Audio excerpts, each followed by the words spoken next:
مولانا اقبال قریشی صاحب کے بیانات اور وظائف کے لیے وظائف الصالحین ٹی وی کو سبسکرائب کریں۔ علی رسولہ الکریم، اما بعد فاعوذ باللہ من الشیطان الرجیم، بسم اللہ الرحمن الرحیم۔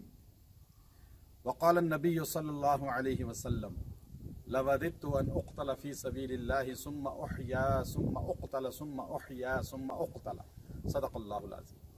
ہم اس وقت شہید نموس صحابہ حضرت مولانا عادل شہید نور اللہ مرقدہ کی قبر مبارک پر موجود ہیں، اور ان کے ساتھ ان کے والد گرامی استاد المحدثین شیخ المشائخ شیخ الحدیث حضرت مولانا سلیم اللہ خان نور اللہ مرقدہ کی قبر مبارک ہے، اور اسی قبرستان میں جو ہب روڈ پر واقع ہے فیز 2 جامعہ فاروقیہ کراچی کا قبرستان، یہاں پر دارالعلوم کراچی جامعہ کراچی فاروقیہ کے بہت سے اساتذہ اکرام کی قبور موجود ہیں۔ حضرت مولانا سلیم اللہ خان رحمۃ اللہ علیہ، حضرت مولانا اشرف علی تھانوی رحمۃ اللہ علیہ کی خدمت میں صحبت میں بیٹھنے والے، علم سیکھنے والے، اور پاکستان کے تقریباً تمام اکابر علماء جو اس وقت موجود ہیں یہ استاد ہیں۔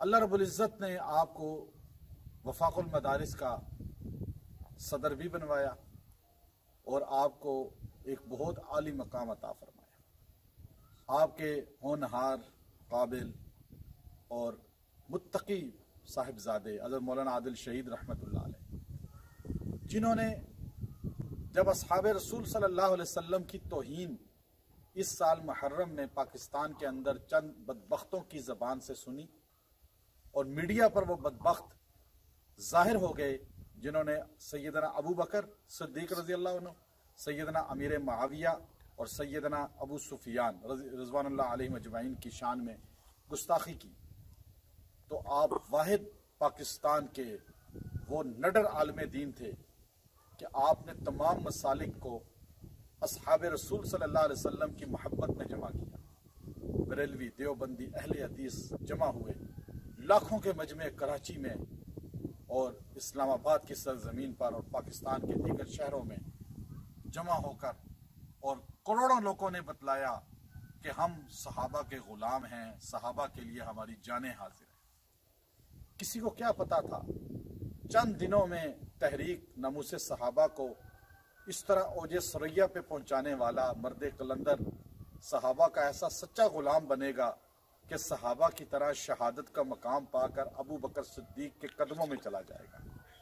آج وہ شہادت کا مقام پا گئے اور کامیاب ہو گئے، اور یقیناً آپ نے وہی جملہ کہا ہوگا جو صحابہ شہادت کے وقت کہتے تھے، فزتو و رب کعبہ، رب کعبہ کی قسم میں کامیاب ہو گیا۔ یہ صحابہ کی غلامی کر کے، ناموس کی صدا بلند کر کے کامیاب قبر میں لیٹے ہیں، اور صحابہ کے جرمٹ میں جا کر شفاعت رسول کا حقدار بن گئے۔